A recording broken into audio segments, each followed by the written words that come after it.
Good morning every students. तो आप लोग केमिकल काइनेटिक्स चैप्टर बहुत अच्छी तरह से पढ़ चुके हैं, उसका एक्सरसाइज कर चुके हैं और सभी मैसेज अभी तक जो हमको मिल रहा था उससे पता चल गया है आप लोग उस चैप्टर से कंप्लीटली सेटिस्फाइड हो चुके हो और उसको गेट बाय हार्ट भी कर रहे हो। और अब मैं आप लोगों के बीच फिर से इसी YouTube चैनल के माध्यम से एक नया चैप्टर इलेक्ट्रोकेमिस्ट्री लेकर उपस्थित हूं। विद्युत रसायन। यह विद्युत रसायन क्या है? विद्युत रसायन रसायन विज्ञान की एक ऐसी शाखा है, एक ऐसा ब्रांच है फिजिकल केमिस्ट्री का जिसके अंतर्गत रासायनिक ऊर्जा और विद्युत ऊर्जा एवं इनके पारस्परिक संबंधों का अध्ययन किया जाता है।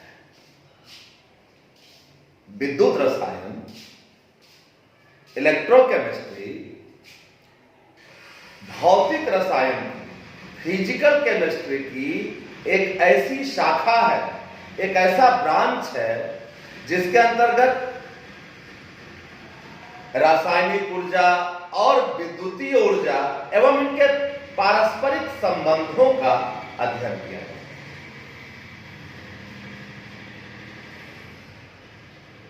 तो इस चैप्टर के अंतर्गत हम लोग दो तरह की प्रक्रियाओं का अध्ययन करेंगे। एक ऐसी प्रक्रिया जिसके अंतर्गत रासायनिक ऊर्जा को विद्युत ऊर्जा में परिवर्तित किया जाता है और दूसरी वैसी प्रक्रिया जिसमें विद्युत ऊर्जा के द्वारा रासायनिक परिवर्तन कराया जाता है। जब रासायनिक प्रतिक्रियाओं के द्वारा विद्युत ऊर्जा प्राप्त की जाती है तो वैसे डिवाइस को, वैसे साधन को या वैसे प्रोसेस को विद्युत रासायनिक सेल कहते हैं। ध्यान देना, विद्युत रासायनिक सेल को अंग्रेजी में कहते हैं इलेक्ट्रोकेमिकल सेल। दो तरह की बातों का अध्ययन हम लोगों को इस चैप्टर के अंदर करना है, एक विद्युत रासायनिक सेल का और एक विद्युत अपघटनी सेल का। ऐसे दो तरह के सेलों में दो विभिन्न प्रकार की प्रतिक्रियाएं होती हैं और इन दोनों प्रतिक्रियाओं का अध्ययन करने के लिए जो चैप्टर ऑफ फिजिकल केमिस्ट्री बनाया गया है उसे ही हम लोग विद्युत रसायन कहते हैं। कभी जब रासायनिक यौगिक में विद्युत ऊर्जा प्रवाहित करने पर उस यौगिक का वे रासायनिक परिवर्तन हो जाता है, वे यौगिक अपने आयनों में विभक्त हो जाते हैं, तो विद्युत ऊर्जा की मदद से जब रासायनिक परिवर्तन होता है तो वैसी प्रतिक्रिया को विद्युत अपघटन कहते हैं। और ऐसी प्रक्रिया जिस सेल के अंतर्गत कराई जाती है उस सेल को इलेक्ट्रोलिटिक सेल कहा जाता है। ठीक इसी प्रकार से इसका ठीक उल्टा कि जब रासायनिक परिवर्तन के द्वारा विद्युत ऊर्जा प्राप्त की जाती है, जैसे बैटरी, आप लोग देखते हैं कि बैटरी के अंदर कुछ केमिकल्स भरे रहते हैं और उसमें जब रासायनिक परिवर्तन होता है तो उसके द्वारा विद्युत ऊर्जा प्राप्त होती है। ऐसी प्रक्रिया, ऐसा डिवाइस को विद्युत रासायनिक सेल कहते हैं, इलेक्ट्रोकेमिकल सेल कहा जाता है। ऐसे इन दोनों प्रक्रियाओं का विस्तृत अध्ययन करने के लिए यह ब्रांच ऑफ फिजिकल केमिस्ट्री है जिसमें क्रमशः हम लोग सभी बातों का अध्ययन करेंगे। पहले हम लोग इस बात को थोड़ा जान लें कि जो रासायनिक यौगिक होते हैं इसके दृष्टिकोण से, इसके आधार पर रासायनिक यौगिक को दो भागों में बांटा गया। एक रासायनिक यौगिक जिसे विद्युत अनापघट्य कहा जाता है, विद्युत अनापघट्य, और अंग्रेजी में इसे नॉन इलेक्ट्रोलाइट कहते हैं। जबकि दूसरे प्रकार के यौगिक विद्युत अपघट्य होते हैं, जिसे अंग्रेजी में इलेक्ट्रोलाइट्स कहा जाता है। ध्यान देना, इस विद्युत रसायन के आधार पर रासायनिक यौगिकों को दो भागों में विभक्त किया गया। पहला है विद्युत अनापघट्य, नॉन इलेक्ट्रोलाइट, और दूसरा है विद्युत अपघट्य, जिसको अंग्रेजी में इलेक्ट्रोलाइट कहते हैं। यह विद्युत अपघट्य क्या है? विद्युत अनापघट्य क्या है? नॉन इलेक्ट्रोलाइट किसे कहते हैं? ध्यान देना, वैसे रासायनिक यौगिक जो पिघली हुई अवस्था में या जलीय घोल की अवस्था में विद्युत के कुचालक होते हैं, उसे नॉन इलेक्ट्रोलाइट कहते हैं। फिर से, such chemical compounds which don't allow to passage of electric current through its aqueous solution or in its molten state are called non-electrolyte। जैसे शुगर, चीनी क्या है? एक नॉन इलेक्ट्रोलाइट है। चीनी विद्युत अपघट्य नहीं, चीनी क्या है? विद्युत अनापघट्य है। जैसे यूरिया, ईथर, ऐसे जो कोवैलेंट कंपाउंड्स होते हैं, जो सहसंयोजक यौगिक होते हैं, वे मुख्यतः विद्युत अनापघट्य होते हैं, जिनकी पिघली हुई अवस्था या जिनके जलीय घोल में विद्युत धारा प्रवाहित नहीं की जा सके, अर्थात जो इन अवस्थाओं में विद्युत के कुचालक होते हैं, नॉन कंडक्टर होते हैं, वैसे रासायनिक यौगिकों को क्या कहते हैं? विद्युत अनापघट्य, नॉन इलेक्ट्रोलाइट कहा जाता है। क्लियर? और अब दूसरा विद्युत अपघट्य है, इलेक्ट्रोलाइट है। नॉन इलेक्ट्रोलाइट का ठीक उल्टा इलेक्ट्रोलाइट है। अब आप इसका डेफिनेशन समझ गए होंगे। क्या? वैसे रासायनिक यौगिक जो पिघली हुई अवस्था में, अर्थात द्रवित अवस्था में या जलीय घोल में जो विद्युत के सुचालक होते हैं, वे विद्युत अपघट्य कहलाते हैं। Only such chemical compounds which are good conductor of electricity in their molten state or in aqueous solution are known as electrolytes. For example, NaCl, sodium chloride, potassium nitrate, hydrochloric acid, sulfuric acid, sodium sulfate, sodium nitrate, ऐसे nitric acid, ऐसे जो chemical compounds होते हैं वे electrolytes होते हैं, वे विद्युत अपघट्य कहलाते हैं। क्यों? क्योंकि इनके जलीय घोल में अथवा इनकी पिघली हुई अवस्था में, इनकी द्रवित अवस्था में, मोल्टेन स्टेट में ये विद्युत के सुचालक होते हैं और इसलिए ये इलेक्ट्रोलाइट्स कहलाते हैं। तो अभी तक इस चैप्टर में हम लोग यह समझे कि रासायनिक यौगिक दो प्रकार के हैं। कुछ विद्युत अनापघट्य हैं जो विद्युत के कुचालक होते हैं, और कुछ विद्युत अपघट्य होते हैं जो अपनी पिघली हुई अवस्था या जलीय घोल की अवस्था में विद्युत के सुचालक।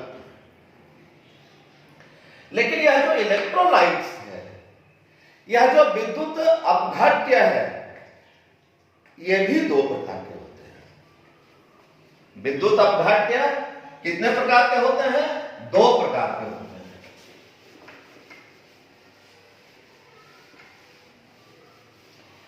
कुछ विद्युत अपघट्य को कहा जाता है प्रबल विद्युत अपघट्य।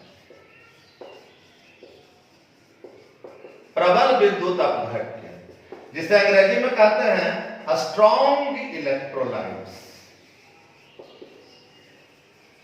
और दूसरे कुछ विद्युत अपघट्य दुर्बल विद्युत अपघट्य कहलाते हैं। दुर्बल विद्युत अपघट्य को अंग्रेजी में वीक इलेक्ट्रोलाइट्स कहा जाता है। ध्यान दें, विद्युत अपघट्य जो होते हैं, जो विद्युत के सुचालक होते हैं, ये दो प्रकार के होते हैं, प्रबल विद्युत अपघट्य और दुर्बल विद्युत अपघट्य। प्रबल विद्युत अपघट्य वे हैं जो पिघली हुई अवस्था या जलीय घोल की अवस्था में विद्युत के सुचालक तो होते ही हैं, और जब इसमें विद्युत धारा प्रवाहित की जाती है तो यह अपने अवयवी आयनों में पूर्णतः विभक्त हो जाते हैं। वैसे विद्युत अपघट्य जो पिघली हुई अवस्था या घोल की अवस्था में, जलीय घोल की अवस्था में अपने आयनों में पूर्णतः 100% आयनिक हो जाते हैं, आयनीकृत हो जाते हैं, वैसे विद्युत अपघट्य प्रबल विद्युत अपघट्य कहलाते हैं। स्ट्रॉन्ग एसिड्स, स्ट्रॉन्ग बेसेस और स्ट्रॉन्ग इलेक्ट्रोलाइट्स जैसे NaCl, KNO3, HCl, H2SO4, HNO3, ऐसे जो यौगिक हैं, ये सब के सब क्या है? स्ट्रॉन्ग इलेक्ट्रोलाइट्स का उदाहरण है। ये अपने जलीय घोल में या पिघली हुई अवस्था में पूर्णतः अपने आयनों में विभक्त हो जाते हैं। तो ऐसे कंपाउंड्स को स्ट्रॉन्ग इलेक्ट्रोलाइट कहते हैं।